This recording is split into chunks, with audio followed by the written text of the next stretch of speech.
Hey, it's Chrissy and Amanda. Two girls from Saskatchewan, Canada, living the Reiki life while working the 9 to 5.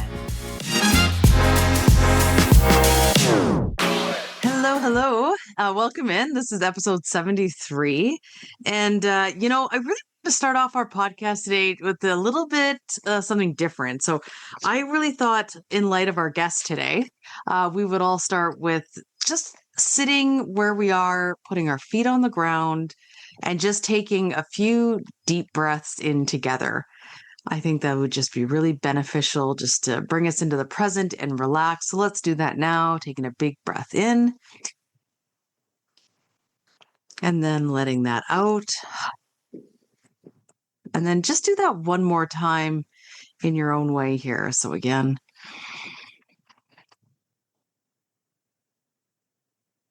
good. I just found that I'm reading this really good book. It's called Floored, and it is about really like paying attention and relaxing your body. And it really goes into our episode today. So if this is your first time here, you are here with myself, Amanda, and my co-host, Christy. And we have a really good episode coming up for you with Dr. Meg Mill. But first, Christy and I like to share a little bit of updates and what is going on. So thanks for being here. And Christy, how are things? Yeah, hey everyone. It's been a while. And I can't believe it's June already, like halfway through the year. It's just so wild. But yeah, I was trying to think all day, like, what can my update be? And I was just like, I don't know. And, what's funny is I had a new client the other day, and she's like, I had a couple Reiki practitioners I was going to try out, but she's like, I feel like I know you because of the updates you share. She's like, I feel like I know who you are. And I was like, oh, that's so sweet. Because I always think, like, do people fast forward through these updates, or like, do people care, or like, is this something we should continue? And I feel like that was like a message that, hey, we should keep going with these things. Because I think, when you're invested in a podcast and you do really enjoy the people, you do care about their life and like what's going on. Because, I thought that was amazing too. And yes, I love this. I'm so glad you mentioned that. I think the same thing. How many people are just like, oh, get to the episode already. And like, fair. Like, yeah. And I know I've done that before with other podcasts, but it was like a 20-30 minute intro of them just, going back and forth. And like, sometimes it was like, I'm not that invested. I'm just really here to listen to the guest that's on this podcast. So yeah, it just really depends. So if you want to hear the update, we're here. And if you want to hit fast forward, you can do that too, whatever you like. But yeah, life has been busy. I started a new job in the corporate world, so I'm actually really enjoying it. But it's really like mentally draining. When you start something new, it's like you have to be on your game and you're learning and all of that. And it's funny, like, I'm not 40 yet, but I feel like I don't catch on. Like, I catch on to things, but I feel like I don't retain them as well as I did when I was younger, which is kind of funny, but it's like, oh, whatever. But, yeah, and I'm still doing my homeopathy study. So I've been busy with my nose in the books and just, really learning that modality and the magic behind it, and just, watching people heal before my eyes. It's really incredible. And I feel like, I found something that I want to dedicate my time and my life to, because I know I've mentioned this before, and, people that don't have kids and we're not bringing life into the world, what do we want to birth into this world, and what do we want to share with the world? Because, when you become a mom, you're sharing that child with the world, and that's something that you brought in through your womb. So it's like, what can I bring in through my womb, and what can I share? And I just feel like homeopathy is really, really that creation and like my baby right now. And, I just find it just lights me up. Like, I'll be tired laying in bed, but I want to keep studying and keep diving in and keep learning. So, you've hit the nail on the head when it's just like you can't put a book down. And yeah, so that's where I'm at. And of course, I'm still doing Reiki sessions with clients distantly, and had a really amazing session last night. And I'm just so amazed by when guides come through and what spirit guides share with us, and the metaphors and the things that happen around me that tie into the session. And I actually had a mediumship experience last night, and it was wild, because as soon as I connected with my client and put my hands over her eyes in that first position, it was the spirit came through like right then and there. And I was like, okay, now here we go. But then at that moment, I was like, this is when I wish I did the live session, so I could sit with her and be like, okay, this is what I'm seeing. This is what I'm feeling. Who is this to you? So you're kind of on the fly. And yeah, so that was interesting. So I was like, well, I'm not too rusty in my mediumship. It's always good to, practice that here and there. But yeah, okay, I rambled on enough here. And sorry, Ren's been shaking like crazy. And I just took her collar off. So sorry if anyone heard her. It's funny when I go to edit. It's funny how you can pick up Ren, but like you can't really pick up Callie. Oh, jeez. Like for me, I don't know. Our microphones are totally different, even though they're the exact same. But whatever. I'm sure people love Ren anyways. If you come to the Reiki circle, you can meet Ren in live action. That's right. I love me a good Reiki session. And it's very true about what you said about birthing. And you're full in, like we're both full into our babies right now, but just in different ways, right?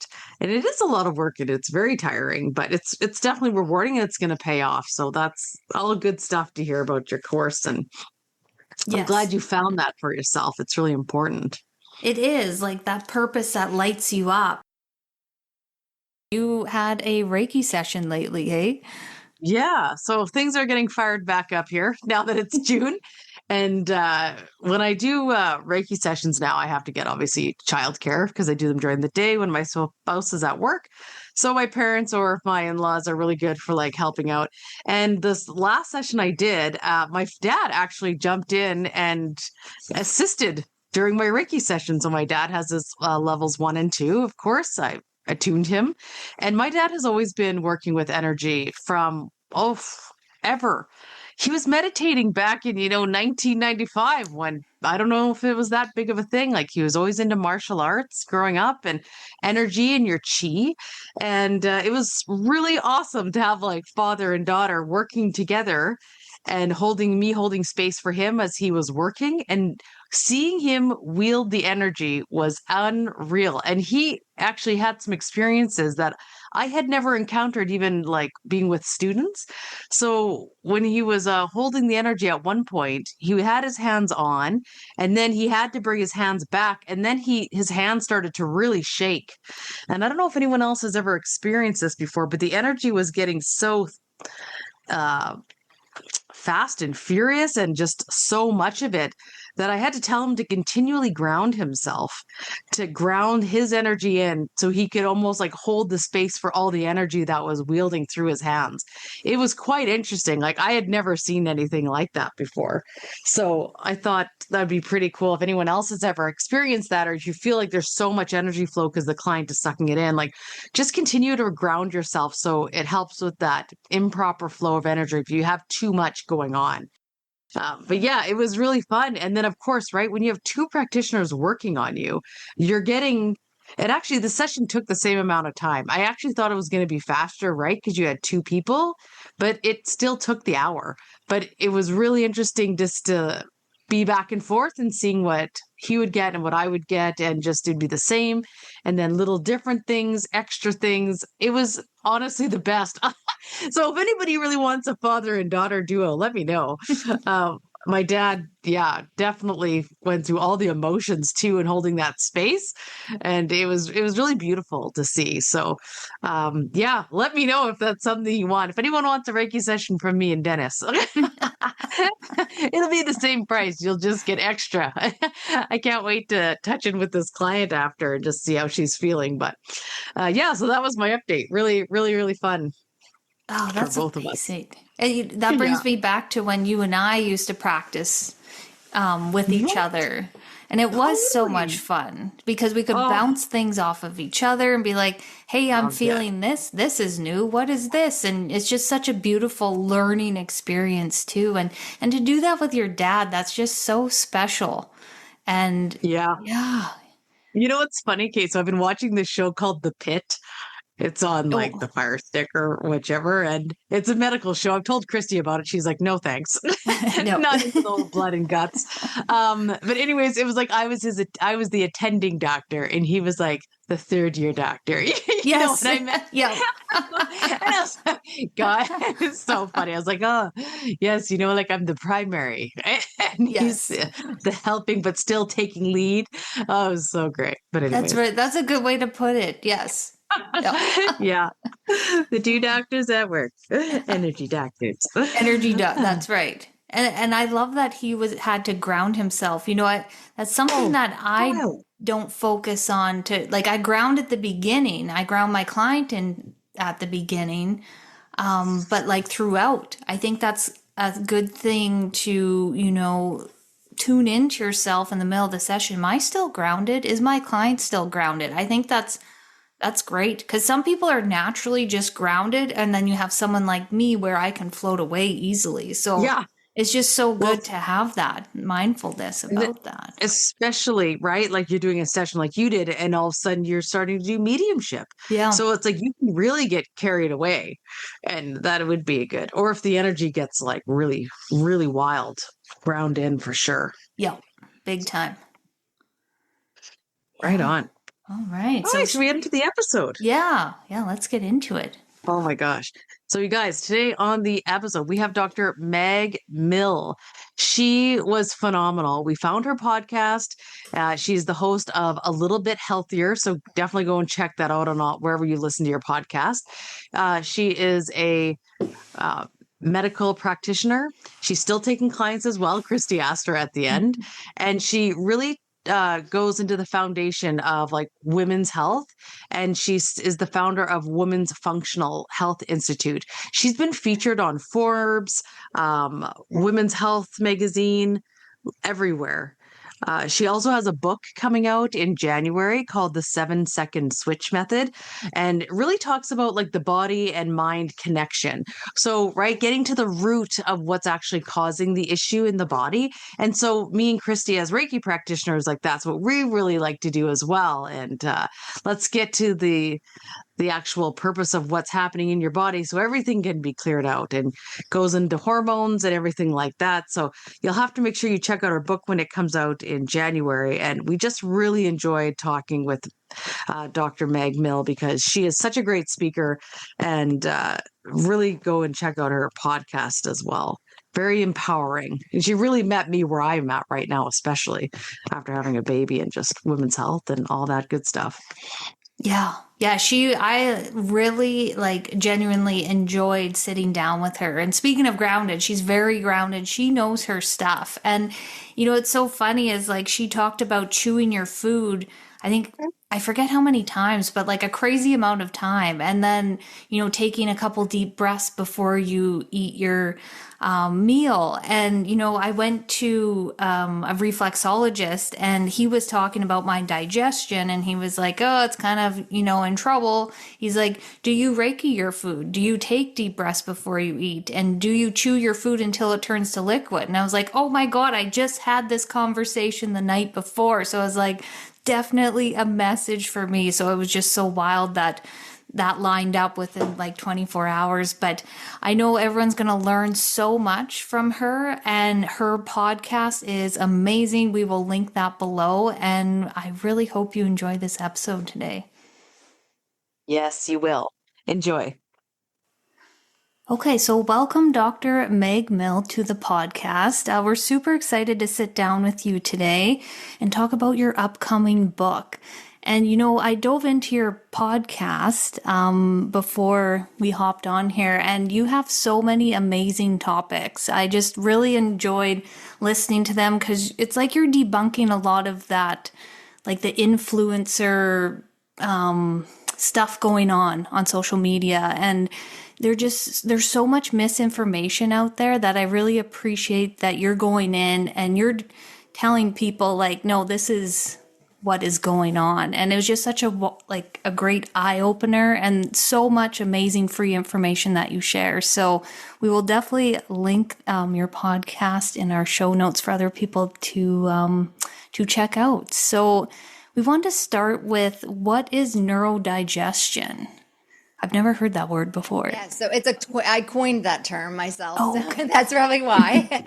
But it's, because I found over years of working with women that we often are doing. So I have a virtual functional medicine practice where I see people from all over the world. And I've worked with close to 1,000 women. And what I was seeing when I was doing the traditional functional medicine thing. So we're working on healing the gut and balancing the hormones and testing and supplements and all of the things. And people were making progress, but there's some people that just were getting stuck. And it's like, okay, what's going on here that they're doing right? Even people would come to me from other places and they would say like, I can't get better. I haven't made progress. I get people who have seen a lot of other practitioners that before they land to me, and maybe they get a little better and then they'd step back. And it was like, I really am a researcher, and I started to want to really research, well, what is it behind the fact that they're not getting better? They're not necessarily making progress. Maybe made a little progress, we'll take a step back. And for so many of us, we are stuck in this fight or flight nervous system for so much of the time. And so I'm going to talk about I'm going to explain it kind of in different parts of your body and then kind of bring it around and put it all together. So we have what we call, in part of our nervous system, is the autonomic nervous system. And the autonomic nervous system controls the parts of your body that you don't actually consciously think about. So things like your heart rate, your digestion, your breath, things like that. And that nervous system has different branches. So we have the parasympathetic, which is your rest and digest. And then we have the sympathetic, which is your fight or flight. So we want to spend most of our time in the parasympathetic. So we're resting and digesting. And when we're doing that, we're actually giving our body the signals it needs. So to digest your food. So your stomach will produce acid. Your pancreas will release enzymes. Your gallbladder will release bile. You have what we call a migrating motor complex that actually pushes the food through. So we have all of these things that are set up perfectly for our body to digest. Well, the problem is that a lot of us are spending a good amount of time in the sympathetic nervous system, and that's our fight and flight. And so when we're in that nervous system, your body can't tell the difference between I'm being chased by a bear and I haven't finished my to-do list, or, I have my kids need to be run around to, a ton of places, or what is going on that you're actually thinking about that we're spinning all day long. So we have all of these negative thoughts or stress thoughts going in our head, and it's actually giving our body instructions to say, okay, stop making stomach acid. We want to stop releasing enzymes. We want to stop releasing bile. We want to slow down motility. We want to actually divert blood away from your digestive organs. So we're actually starting our digestive process in our brain. And a little fun fact is that everyone's heard of Pavlov's dogs, right? Ivan Pavlov and the conditioned response, the bell that they ring. So it's like, the dog, you ring a bell and the dog does a trick, like a conditioned response behavior. But he actually won the Nobel Prize for the physiology of digestion. So he wasn't actually studying conditioned response. He was studying digestion, which not many people know about. And but when he was studying this, he found that digestion begins in the brain. And we call that now the cephalic phase of digestion. But our body, before we even take a bite of food, is sending messages to our digestive organs through what we call through our vagus nerve. So our vagus nerve runs from the base of our skull, basically the whole way down through the digestive system. And we're getting messages sent down when we're thinking these thoughts. So the neurodigestion is bringing those concepts together. So it's, our thoughts are controlling the way that our body is actually digesting and processing our food. And I think a lot of times we separate them. So we look at it from a perspective of, okay, we're looking at mindfulness or thought reframing or different meditation, different tools here in one category. And then we're taking another category and we're saying, okay, we're going to look at functional medicine and we're going to look at gut health and hormones and nutrition and supplements and things like that. But what I have seen over years and years of practice is that people do better when you combine them, when you actually get them to work on, which we can talk about how to do, reframing your thoughts and giving your body the right signals to make the other things that we're doing actually work better. It's so wild how our thoughts really control and our mind controls what happens in our whole way of our body. My sister actually just sent me something on Instagram about how like somebody spilled coffee on a shirt. And then he kind of said, well, like at least I had another clean shirt and at least I'm at home and at least it didn't go on my pants too. So he was like trying to say, like, if you say 3 positive thoughts after, you're kind of trying to rewire your brain to kind of focus on positivity as opposed to and like rewire those negative thoughts that sometimes we automatically think. And I really tried to really focus on that because I really think it can shift absolutely everything else that kind of goes on, and our body will respond to whether we're positive or negative. It does. And I think one of the most fascinating things is neuroplasticity. So that's exactly what is happening in your brain. So your brain is constantly reshaping itself based on the thoughts that we're thinking. And we actually have the ability to change our neural pathways, which is so interesting that we have control. We just get stuck in the patterns. So once you're firing in those patterns for so long, people get kind of stuck on that. It becomes almost like a highway of like thinking that way. And we have to just change it. And it does take practice, but with practice, you can change the pathways. Yeah, so what do you recommend how to change those pathways?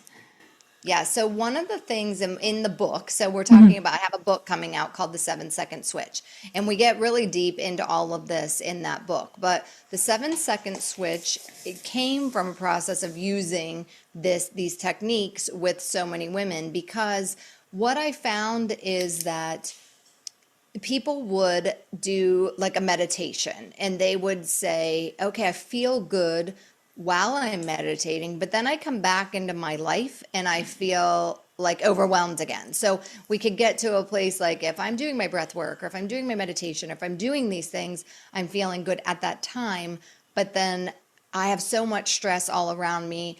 I have issues with my family members, or I have other, financial issues, or all these things that are stressing me out. I don't know how to function in my regular life. And so I actually would do this with myself. And it's funny how you do it over years and you don't even know what you're doing internally until you kind of are teaching other people. And then you're like, oh, okay. So when I started working with people and started seeing this big change, I created into a process that they can actually use. And you can use this all day long. So with practice, it only takes about 7 seconds. Do you want to walk through the 7-second switch? Yeah. I'd love to. I'd love that. So what we do is first we take a thought and we want to go to the meanest thing that you say to yourself. So like what comes up at 3 a.m.? What's the thought underneath the thought? So I'm just going to give you like a little example here. So you're going to say potentially like, I'm always late. Like, oh, I'm always late for everything. I can never be on time. Okay, why do you care about being late? Okay, I let people down because I'm not there to show up for them. Okay, why do you even care about that? Well, because I'm not good enough for love. Like I'm not good, so usually it comes back to some of those cores, like I'm not good enough, I'm broken, I'm never going to get better, like some of these. So you want to go to that and you want to think of like what's a core thing that kind of comes up for you. And then you're going to so you say it to yourself, and then you want to feel where that feels in your body, because we hold a lot of that in our body when we don't even think, like we're saying, the physiological changes that happen in your body. So then you think, okay, do you feel like you might feel a pit? And we're talking through this, but if you're doing it and it's like quiet and you're really feeling it, you could feel like a pit in your stomach, or maybe your shoulders feel heavy, or you feel tightness in your head, and you kind of think of where you're settling in that. And then you want to ask yourself, is this true?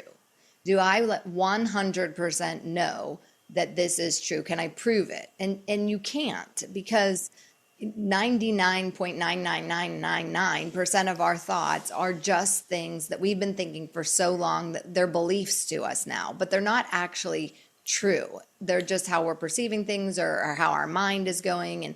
And so when you question the truth, you realize, like, okay, I can't prove that this is 100% true. And so then you remove the thought. So you take it and you pull, like physically you can pull it out of your body. You can like swipe it out of your mind. Now, if you're with people, you just think about like removing it, but you can even sometimes the somatic work of like actually physically like removing it and getting it away, pull it out. And so you're pulling that thought out. And then after that part, so you should feel as you're, when you're doing it and you're feeling the shift of removing the thought, then we're going to replace it with a new thought. So we don't want to go with something that's like, oh, I'm going to run a marathon or something. It's like, if you're going from, I'm never going to get better to, I'm going to be great and run a marathon, you're not going to really believe that. So we want to just shift to something that you can believe. It can be a positive thought. It can be a neutral, like you were just saying, Amanda, like it could be a neutral, like I didn't spill it on my shirt, or like I'm okay now, or I can make it through today, or, so it's just, what can we do that's a better thought? So we're going to replace the thought, and then we're going to actually reset the nervous system by taking a deep belly breath, and you breathe in, and then you breathe out, breathe in through your belly, hold it, and then breathe out longer than exhale longer than you inhaled, so that we activate the vagus nerve. So we're resetting our nervous system. So you pull the thought out, you feel it in your body, you question, is it 100% true? Then we remove the thought, replace it, and then do the deep breath, nervous system reset. And so you should feel, when you're really introspectively doing it, a shift. The thing that might happen though is that in about a minute, you go right back to like, your mind's going to say like, oh, okay, I'm okay right now. And then it's like, but wait, and it's going to go right back to like, oh yeah, but that thing, because your body's so, you already have a highway that's built on this thought. And so your neural pathways are already saying, okay, nope, I'm attached here like this. Yes, but this is wrong with me. I know, I know it is. And so you have to just keep doing it and doing it and doing it. So once you practice over and over and over, you start the pathways will change. So that strong pathway will become weaker, and you'll create this new pathway that starts to feel like, so, I kind of say it's like walking through tall grass, and then it becomes a path, and then a road, and then a highway, and then you have a new highway of like, oh, okay, I can, think this way now. And it's very interesting, because I've been doing this for so long that I will now feel, I can actually tell in my body before, like sometimes before it even is aware, like I'll feel like, I can just notice a shift in the way I feel. And it's like, wait, okay, what just happened? And I can go back to like, maybe I got like, I got that email I didn't like, or, this, and you can just say, okay, I'm going to get that thought right now. Like, that's not whatever, something I started thinking negative about me or about something because of something that happened. And then we can just shift it and move on. So it's always, you just have this all the time, that once you get good at it, you can just like clear your thoughts, and so that you're not being bombarded with negative thoughts all day. And, one, we don't want that for our mood. But really, I don't think people even understand what they're actually the messages that they're actually giving their body by these thoughts that are going on all day. Yeah. I took a manifestation class that touched on a little bit of what you were saying about like, is this the ultimate truth, the negative thought that we think, right? And a lot of it is really being aware, because I think a lot of it is just subconscious thinking that is happening to our body. But then we are a Reiki podcast. I would sit with that. And like you said, like pulling that out, that is absolutely a fantastic way to remove that from your body, or even putting your hands on your wherever it is on the body, whether it's your heart, your stomach, it's an ego thing or a confidence thing, and just allowing that to dissipate or removing it by reikiing it out, like, and moving that energy out of your body. And then too, you're practicing moving that energy, and then you're practicing rewiring your thoughts. And it's amazing how Reiki can help with the brain balancing as well of those things too. It's a really good complement to your practice. It's such a great thing. And if we continually practice this, it does become second nature.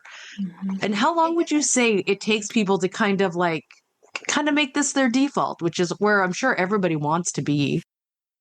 Yeah, I think I just say stay consistent. Like, give it a couple weeks where if it starts to feel like more and more normal. So I mean, I have explained it sometimes. Like sometimes it feels like at first like writing with your non-dominant hand, where you're like, okay, this is kind of awkward. I don't know, people we're not trying to say, okay, just think positive, because I think some people say like, I just can't think, I just can't do like, positive thinking. It's like, okay, we're thinking better. We're thinking more neutral. We're removing that negative thought. We're not just saying, okay, put positive thoughts in and that, will change everything. It's like, okay, we're actually, like you said, with the Reiki, we're moving that energy out, and we're understanding that that's actually not your reality. And so once you kind of consistently do that, and even, I mean, honestly, even the first step of catching the thought, I think when you even start to pay attention to how many things we say to ourselves all day long that are negative. I mean, I feel like a lot of us are, and I am guilty of this myself, I'm not a judgmental person to other people. So I'm not someone who, but then I think, okay, how often am I judging myself? Where it's like, okay, we're all holding on to these like self-judgment things of, oh, I have to do this, or I have to be this, or I have to, am I doing all the things I need to do? And am I good enough? And so just even catching yourself even at the start, and then building and building and building, you really do start to see the shift. And you can do it anytime, anywhere. I think that's the other part is, we don't, like, some people are like, I don't have time to do things. And you're like, there's really no, like, you have the time, you can do it at any time. Yes, that's so true. And, making the time to do that is so important. I shared on our podcast before that when I worked with a naturopath that specialized in acne, because I was dealing with acne for like 15 years. And first thing she said, we're not going to do anything until we calm that nervous system down.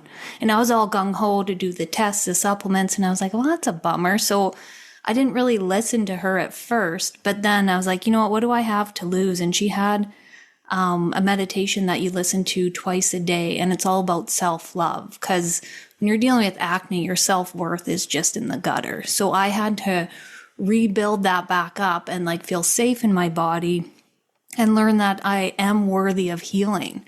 Like it's just so wild that like the healing starts in the mind.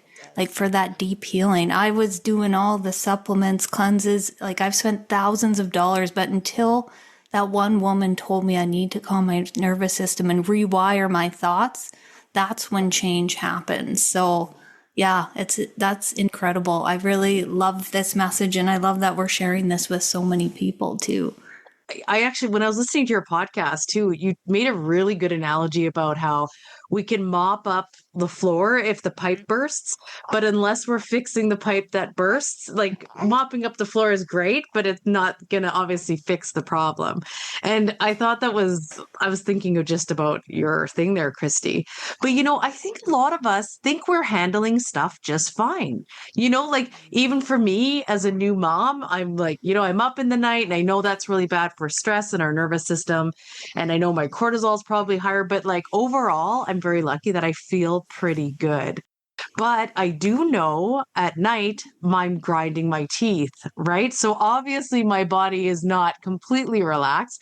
But how can we like know if we aren't handling maybe stress and if we're living in that sympathetic nervous system state? Like, are there little tells? I know you talked about moon phase. I don't know if that was the same podcast or Oh a yeah, that different was one. yeah. Was Thank you. it? The cortisol, I was the like, that is cortisol so phase. interesting. I Yeah, hadn't even I heard that know. expression. You guys hmm need to listen to our podcast. It is such good information. I sent it to my sister immediately right now because like she's going through like kind of that perimenopause. I was like, this is your podcast. You're Yeah, talking about thank you. hormones and everything. Yeah. Yes. But like, so like, what are the kind of some of the tells that people are like, oh, I'm fine. But meanwhile, maybe their hair is falling out. Like, hopefully not that Yes. bad, but Well, and that's the thing. So many things do come back. We'll do a little hormone side thing here where so many things actually do come back to the nervous system. So when you have your hormone access, it's called your HPA axis. So it goes your hypothalamus, your pituitary, your adrenals, then we have your thyroids and and then your gonads, which your gonads are your like estrogen, your progesterone, your testosterone. And so a lot of people when they're coming in, they want to say like, oh, it's my hormones. It's all my hormones. Well, if you have all these messages going down the wrong way, again, we're talking about you're giving your hormones the wrong message and they're at the bottom. So yeah, your progesterone might be low because you're having high cortisol, which shares different pathways. And so cortisol is higher on the hierarchy and it's always going to take precedent because again, we need to survive. So these affect all of us in so many different ways. And I'm going to get to that part in a second, but I love that you're saying that, you saw the change because I also do see so many people who are like, I want the supplement or have seen so many people and felt let down because we never got to these connections and roots. So, one of the things, there's different patterns of cortisol, like we'll go with cortisol dysregulation because when you're in the sympathetic, cortisol is our stress hormone. And when you're in the sympathetic nervous system, a lot of the time, you're going to have high levels of cortisol first generally. And then often after so long of a period of stress, you'll actually drop low. So the simplified term, it's not a medical term, but a lot of people call it adrenal fatigue, where your adrenals just kind of, in a way give up, the cortisol becomes low. And so at first, often we feel sort of tired and wired. So you feel kind of amped up. So do you feel like, okay, I get stressed easy, maybe I have anxiety, maybe and there'll be people who are like, I'm not stressed. I'm just a doer. I just do everything all the time. I just don't even like to sit. So I just go. Well, okay. Are you? Or are you just like pushing yourself and you have high cortisol and you're go. And so like you're saying, you might not think you feel bad, but you're just always busy and you don't sit down. And, so those kind of things where we either have a lot of stress, we might have anxiety, we might be wired, we might be tired and wired at the same time. So those are just some things that start to happen. And then generally after a period there, you've been living in this, you've been keeping up, you're doing everything and you got it. A lot of people will start to get the low cortisol. And that is when you just feel flat. So where everything becomes like, I am so tired, maybe I slept, but I still feel exhausted. Maybe we're seeing like, you mentioned hair loss. That can be a lot of different things, but that could be something you're feeling just depleted. And interestingly enough, some people, when they feel that state, will actually only feel good when they're working out because the adrenaline will kick in when you're exercising. So exercise will feel like, oh, I feel normal when I exercise, but then I'm just depleted, all the rest of the time because your body's responding to the exercise. So, it kind of depends on where you are in this state, but there is definitely like a progression. But some of those things are tips to think like, okay, you know what, am I off balance here? Yeah, that really makes sense too. And I was thinking of someone else who has started to develop like a rash around their mouth too, and how that stress can really start, yeah, even showing up, of course, physically, like even Christy had mentioned. Yeah, it's good to definitely tune in and sit in that silence. I know we think if we're doing more, we're handling more and we're I fine, but know. it's just, yeah, I know it can really get away from us. Yes. Well, yeah, I mean it is. And we have a lot, we wear a lot of hats. So we're trying to do it all. I feel like it's a world where we are trying to do everything and people are making a lot of efforts. And that is part of it too. I think there's what you're saying about on the podcast and this and what I'm trying to share is there is like with the podcast I'm trying to share things that you can do every day to be healthier, but also when I'm talking about some of the things there's no lack of information right now. There's just information all the time everywhere, but it's like what is the right information for you? And just because it worked for someone else and they're like, this is the most amazing thing, it doesn't mean that it's the right thing for you right now. And I think we all just now are like, I have to do this, I have to have this, oh, this, this thing and that thing. And you look at it once and then it's coming to you 10 times on social media because you looked at it once. And so I get questions all the time. Should I be on this? Should I be on this? And it's like, well, think about the purpose. Like, why? Why should you? Why would you? And is that actually the right thing? So when we put intention behind what we're doing and we're doing things with intention in the right order, it's so much more effective. So I think it's just like that. Oh, I got to do everything. It's almost like wellness became another chore. Yeah, I've gone down that route where it's like overwhelming. It's like, you're taught to do one thing and then a month later it's like, no, that's not right. Do this, do that. And then I just give up and don't do anything. So I love your approach with like the simplicity of things. And as we're talking, this one woman is coming to mind that I used to sit in the lunchroom with.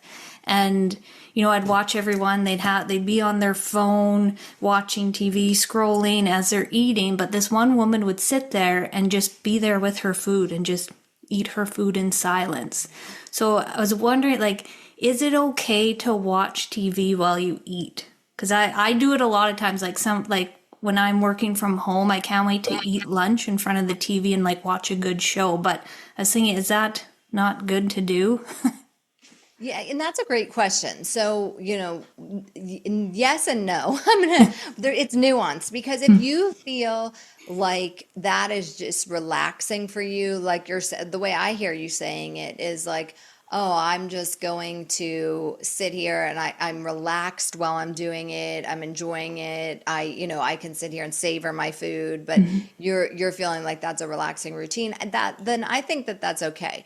What a lot of people are doing is eating like at their desk or doing something else, and that we don't want to do because again, we're giving our body signals of how to digest. So if you're reading an email that you got from your boss that's stressing you out, or you're like, oh, I have to do this project while I'm doing it, or I'm checking things, or I'm going to get caught up while I eat, then your body's in more of that sympathetic dominant place and you're not giving your body the right instructions. So we want to make sure that we slow down, that we, pay attention to the fact that we are eating, that we're chewing our food, that we're eating in the right way in order to optimize digestion. Because the thing about it is if we can't, like it's about digestion, but it's about also beyond that. If we can't digest and absorb what we eat, then it doesn't matter and I'm not saying it doesn't matter what you put on your plate, but it kind of like if you're not digesting and absorbing the nutrients that you're getting, are you really getting the full value of your food? Because we need that to be able to build hormones and support our thyroid and metabolism and everything else. But a lot of us don't eat, give our bodies the right signals when we're eating. I was like a big culprit of this. I would actually make dinner for my kids when they were little and they had a lot of practices. And I would stand there at the kitchen island and like basically like eat their leftovers or like just eat, whatever was left because like I'd fed all them and then I'm just going to eat. And then I would drive them around to practice and think like, oh, I feel so like my stomach hurts. I don't know why. And I feel so bad. And it's like, well, I ate in the worst, busy rush, doing different things, standing there. I was like eating literally the opposite way that you should. and then I would feel like an upset stomach. And so I wasn't, I wasn't digesting and absorbing the food that I was eating. And even something like that's where it doesn't have to be complicated. Some simple shifts like that, like just slowing down, chewing your food, paying attention, like cooking it. Because when we talk about the cephalic phase of digestion, like even like looking at it, smelling it, I know those sound simple and sort of silly, but it actually starts our body in the digestive process. So those kind of intentions can go a long way when we're just simple things. And there's studies that show, like, if we're thinking positive thoughts while we're eating, it's actually digested better into our body, isn't it? Like, if we're thinking this is a healthy meal and it's good for me, and I'm so happy that I'm eating this, like that plays a part too, doesn't it? Well, it's again sending the right, again, we're sending the right signals to like, okay, I'm enjoying this. This is good for me. I'm calm. I'm nourishing. Like all of those things are optimizing the way your body, your actual thoughts optimize your physiology and the way your body processes things. And so I think that we're just disconnected from it a lot of the time. Yeah. I agree. Yeah, it almost seems like, sometimes like eating is like, oh, I don't have time to eat, but I have to eat, like just with our modern day society. And I've been cooking a lot at home and even like cooking my breakfast and being really intentional about it and sitting down and having that meal time instead of grabbing my smoothie and running out the door. And I just really like it. And I've noticed I am less bloated. Which I'm just kind of, it's only been like a week that I've really been focused. Keep it up. You're doing good. Yeah, because I was and there's just something about cooking your own food. Like, and back to that, how do you say that, cephalic phase? Yeah, the cephalic phase of digestion. That starts in the brain. Okay. Yeah, so that actually, so you start in the brain and then the part, it's interesting because we talk a lot about the stomach and the intestines and all of that, in the functional medicine world, but the parts that you actually have control of digestion are the brain and the mouth. And so even like chewing your food 20 times, getting the right amount of saliva in your mouth. And those all are actually things that affect the way it goes in the rest of your digestion because you're actually breaking it down more appropriately. So, even just that, like you're saying, sitting, being more intentional, chewing, count how many times, I'm going to give you a takeaway, count how many times you chew. Most of us don't, we want to chew 20 to 30 times. Like, how are you? Yeah. A lot of us aren't doing that. So even like a simple thing, how many times do you actually chew? I was working with someone who was like, I'm starting to get stressed because we were talking, she was having digestive issues and we were talking about some of these. And then she was saying, now I'm getting stressed about chewing. I'm like, oh no, we're not trying to give that signal. So, it's a balance. You don't want to get to a point where you're like, now I'm stressed about chewing, but just be aware of how well you chew your, what environment are you eating in? What's going on around you? Are you being intentional? Are you sitting down, even preparing, like in the cephalic phase of digestion, even that you're preparing food actually because you're smelling it and you're looking at it and you're getting ready for it. Those things actually also prepare your body to digest. They're, just a part of the process. So that's even another like added benefit. So it's just getting these intentions like right, and then thinking about some of them, and every step helps. So it's not like, okay, the one thing, but it's like building all the steps in place. And so many of them are simple, and we just have to be intentional and think about what we're actually doing. Right. I wanted to ask about that new method of thinking that you developed, and it's called, I can't remember now. Yes. Solar. Yeah, I was going to say Yes, cellular, and I was like, that's not correct. Yes, no, it's yes, because we want our cells to have ultimately, we want all of our cells to be healthy and work together. And so what I have found in working with like almost 1,000 women is that, again, people were coming to me with having been to a lot of other practice, like you were saying, Christy, like been to a lot of practitioners, maybe not made progress, maybe made a little and then took a step back, and it's like, why can't we just move the needle? And so I actually have founded an institute, the Women's Functional Health Institute, and I certify women's functional health coaches. So I teach them, how to be a woman's functional health coach, and what is the order that we need to heal. And so over years of working with people, this is the way I have found that when we do things and think about it in the right order, we actually start to see the things compound and move faster and get better results. So first, like we were talking about, we calm the nervous system. So we want to make sure that we're giving our body the right signals. Now you can do some of these simultaneously too, but you want to start making sure that then you are having the right signals, that you're giving your body the right messages, and that you're working on your nervous system. And then we want to make sure that we engage digestion, because as we said, if we don't engage digestion, then we can't digest our food and absorb the nutrients that we need in order to do all the other functions and build the hormones and things like that. So we want to make sure that that's in place. And then we have to load nutrients. So what does your plate look like? Are you getting enough protein? Are you getting enough healthy fats in your diet? Are you getting, a lot of colors of different vegetables? Are we getting fiber? How are we feeding you? Because food is information to the body. So we have to make sure that we're giving it the correct information. And then we also have to, and this is where a lot of people get stuck, is make sure that we liberate elimination pathways. So you have to be going to the bathroom. You have to be able to move waste from your body in different ways. And a lot of times, one of the things that's become really popular is detox. And I can't tell you how many people I've had come to me after doing a detox where they felt worse because they weren't in a place they should detox. So you have to make sure that everything is open if you're going to detox, that it actually leaves your body and doesn't just load toxins in your system. So we want to make sure that all of our elimination pathways are working. And then we want to yield metabolism and make sure that that we're having good cellular metabolism, like in our mitochondria of our cells, that we're having good metabolism, that we're able to use energy, the energy sources, that we have glucose control and metabolic flexibility.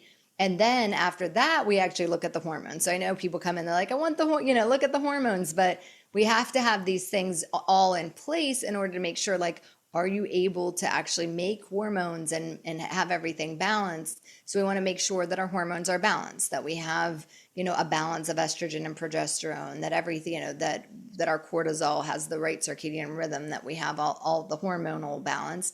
And then after that, and only when everything is in the right order, do we amplify detoxification capacity. So we do want to make sure that we are able to, we just do live in a world where we're surrounded by toxins in a lot of ways. And we really can't help that. I don't really want, again, when we're talking about nervous system calming, we don't want to live in fear of fear about that. But we do want to make sure, we call it the expose zone sometimes, that, what's the seesaw really of what you're exposed to versus how your body can process it. So we want to make sure that we're giving your body the chance to process everything that it needs to, but in a place of, not like in a place of potentially a strong detox, but that we're able to be detoxifying and removing things that we're exposed to. So that was really interesting about how people are doing detoxes and their body shouldn't. So what about taking I don't think it's an actual strict detox tea, but it's like a detox morning kind of a tea I think it's by Herbal Medicine brand, and taking supplements. Are those good aids to help, or should we really be focusing primarily on the root? Would be kind of the other things that you mentioned, like the de-stressing and getting to the other roots first. What do you think here? I think a lot of times people are overusing detox when they're not really ready. So you have to ask yourself, am I staying hydrated? How much water do I drink? Am I sweating? Do I have at least one daily bowel movement every day? There's so many people that are constipated that just feel like, oh, that's my norm. I go every 2 to 3 days. Well, you know what? That's not normal. So that might be your norm, but like if you're not going at least once a day, there you should not be detoxing, because your waste is not actually being excreted from the body. Potentially, when we don't excrete waste, it can just reabsorb. So we just have to be careful that we're not so toxins like to live in places that we like to store them in places that they don't affect us as much. So a lot of toxins are stored in like adipose tissue, like fat tissue, sometimes bones. It's different places where they're like, okay, we're kind of storing it away from our vital organs as much as we can. And so when we mobilize things, you sometimes aren't as affected when it's stored. And when you're mobilizing things, you can have more effect if you're not excreting them. And that's another reason why people have to be careful when you lose weight extremely fast. You know, people who have a high, like drop a lot of weight quickly can also be exposed to a lot more toxins too, because if it's stored in the adipose tissue, you're shedding the adipose tissue fast. It can be mobilizing some of those toxins. So there's a lot of different factors that people aren't thinking about. That's so true. Like, detox pathways, opening those up, supporting those in a gentle way is so important, because yeah, I've done so many detoxes and yeah, felt worse. Like the celery juice, like, and that messed with my minerals, and yeah, it was interesting. But it's so important to work with somebody that knows what they're doing. Like when I worked with that naturopath, she saved me 15 years of trial and error. So I think there's so much. It's like it is an investment, but it was so worth every penny working with her. And it's like, when I look back at my healing journey, this stuff doesn't happen overnight. Like true healing is like layers. Like it took me 6 months of like dedication and, you know, doing the work until I actually started to feel better. And then of course things are shifting inside and then you don't see it on your face. Like your skin is the last to heal. Yes. Yeah. So that was frustrating. So it's just like, if anyone's on a healing journey, it's like, just have that patience with yourself. It's like a big thing.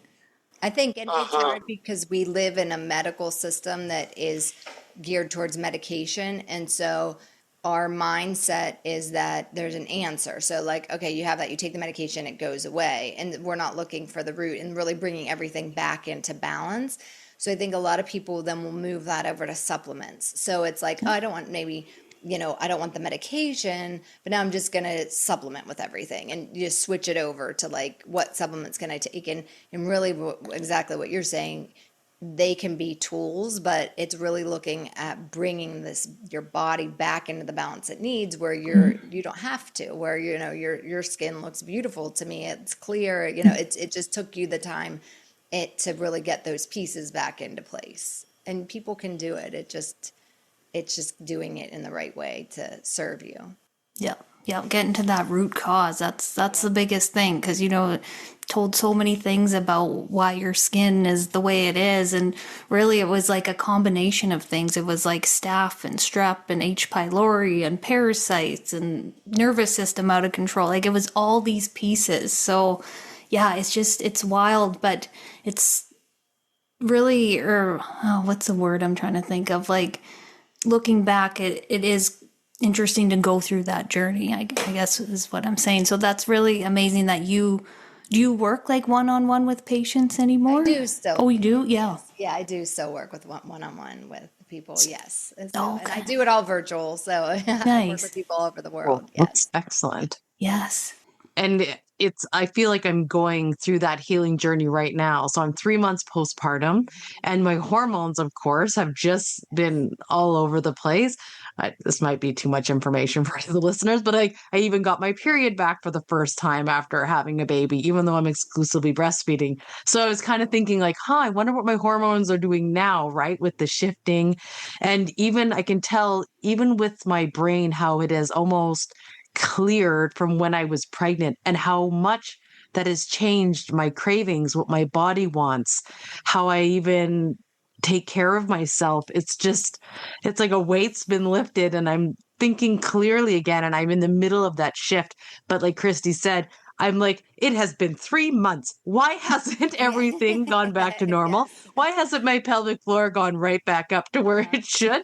Yeah. But every night I'm just in this habit of talking so nice to myself. because I made this mistake with my first pregnancy and I was really discouraged at the beginning and being like, why isn't this like this? But now I'm like, I'm so grateful. My body is healing so quickly. I am so strong. I've done amazing things. And then we have to think about the long-term game of like, okay, well, it took 9 months for things to go like this. And I just need to wait for those hormone shifts and fueling my body and de-stressing and just like even talking about your 7 second method to help with like the stress and the hormones and getting that in.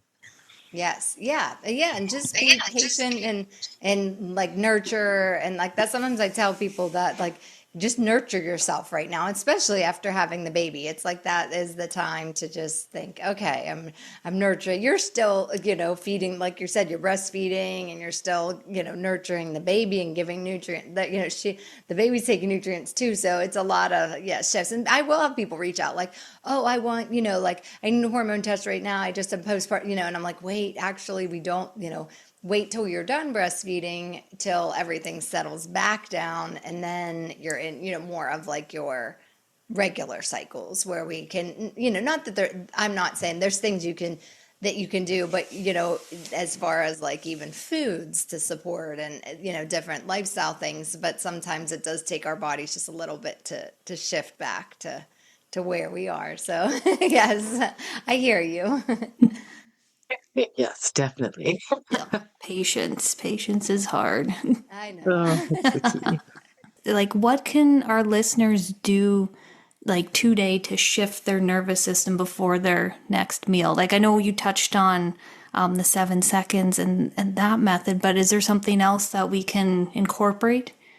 Yeah, so I think if this in the 7 second switch is kind of just to use like all the time when those thoughts come up, but when you're actually eating, so start to shift your intention. So, one, we even talked about like starting to potentially, pay attention when you're cooking your food, like see if you can even enjoy it, and sometimes it's like, okay, I got to get dinner for everyone. I just got to, but like, okay, can you think, oh, I'm smelling my food. I see my food. Those are little tiny things that though can prepare your body for digestion. So as you're, preparing, just even being mindful about the fact that like you have food and you're eating. And then really one of the biggest things is shifting the environment. So I think making sure that you're in a relaxed environment, that you're, are you serving everyone and getting up and down from the table and, moving around? Are you eating in front of your computer, like I said, while you're checking your emails? Are you, how are you actually eating your meals? So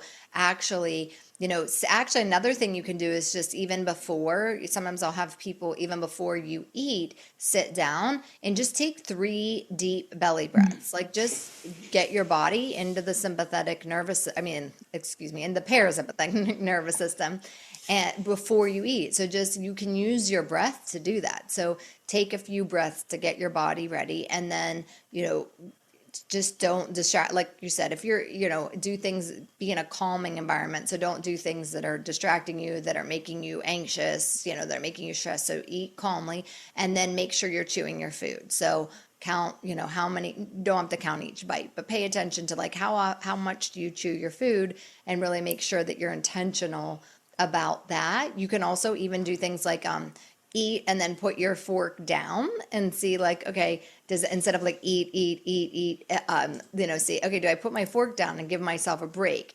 Do I pay attention to how full I am? Or do I just like eat and eat and eat, not pay attention? Or do I like kind of eat slowly so I'm intentional about what I'm eating? And I'm also responding if I feel full. If you eat too fast, your body doesn't catch up and signal you that you're done. So a lot of times we'll eat too much because we're just eating too fast. And if we would slow that down, we'd think like, oh, do I still even want that?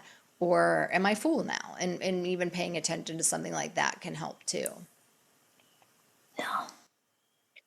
I love that.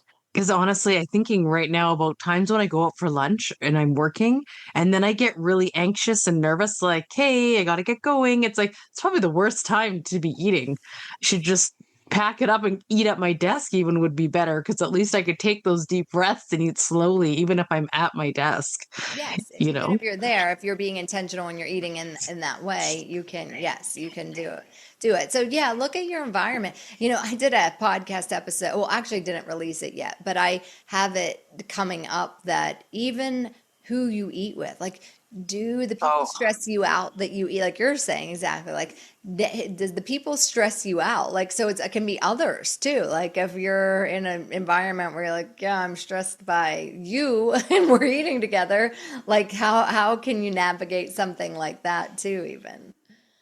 oh my goodness. You think about some of those like family Christmas dinners, hey, where it's like you have this big family and then it's like tensions maybe a little higher.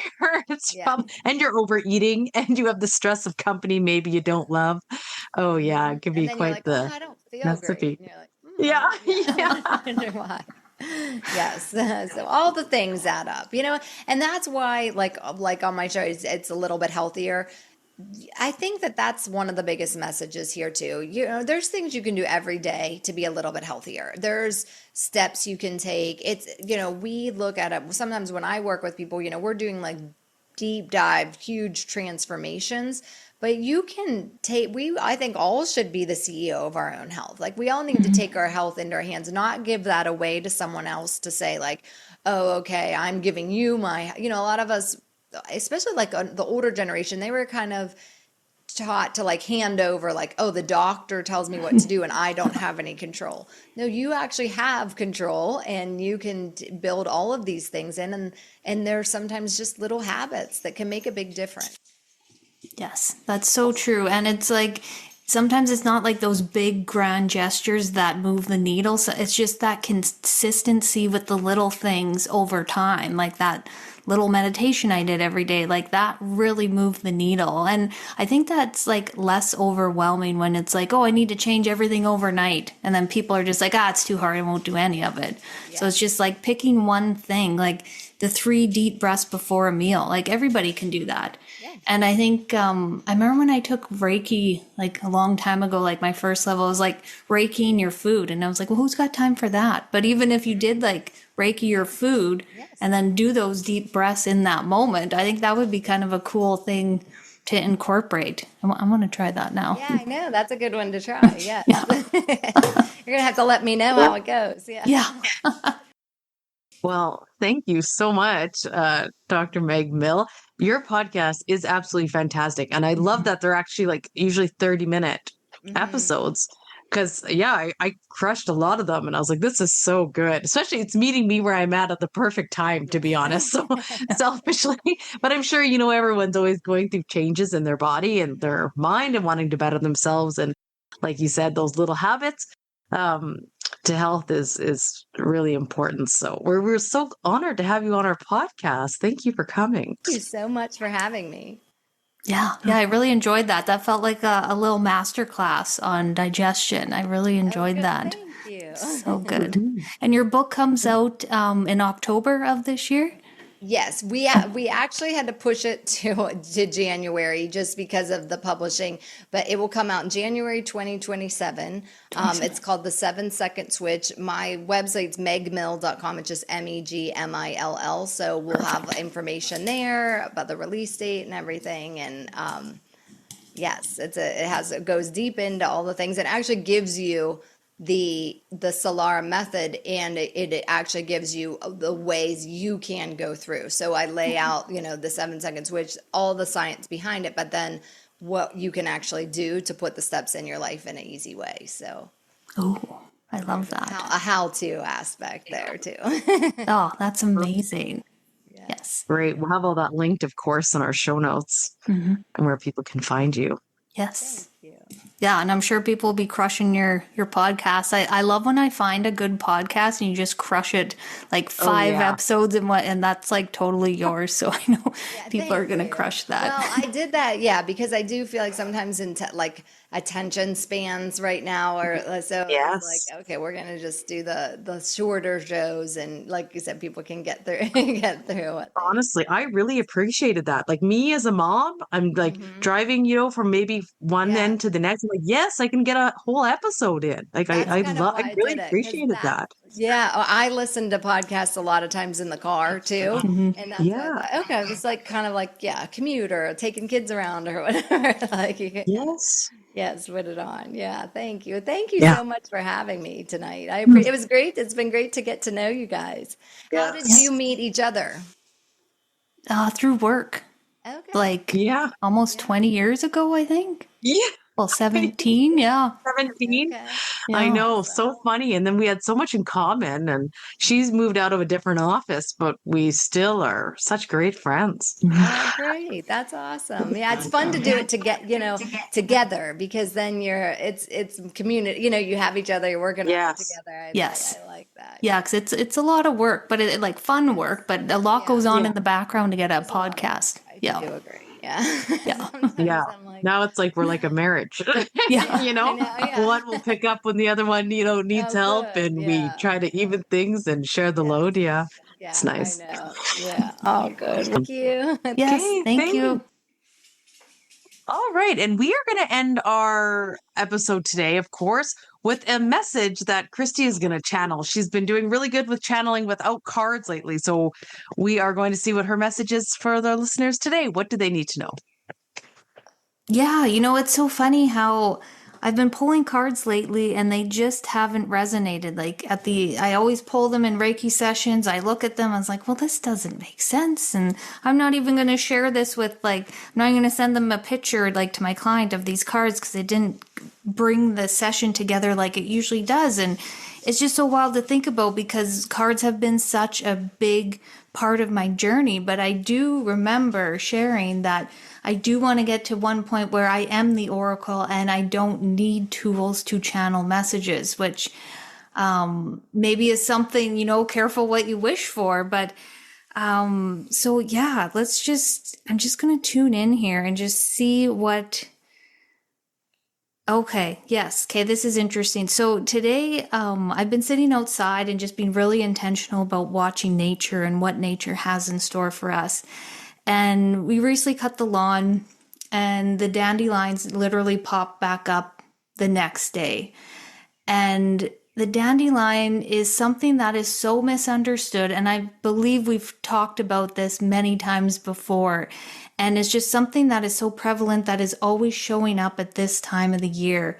And what is crazy is I have this picture on my phone and it's a little dandelion that is peeking around a tree. And it's just in that picture, it speaks 1,000 words. I don't know if it's just me, but I will share that picture and just see if anybody else has any feeling about it. But it's just it's peeking around the tree and it's just I'm so misunderstood. If you guys would honor me and if people would honor and know what their message is, then maybe things wouldn't become such that we wouldn't look at them as a pest. Because when we look into nature, we can see how everything has a part. Seasons, change, everything evolves around different cycles, and it is the cycle of the dandelion right now. And when the dandelion comes, it breaks up the soil. So you might have some really compact soil, but the roots on a dandelion will actually break that up. So it's going to work doing all these different things for you. And what do? We spray chemicals on it. And that's another hill that I will die on, is the chemicals that people use in their yard.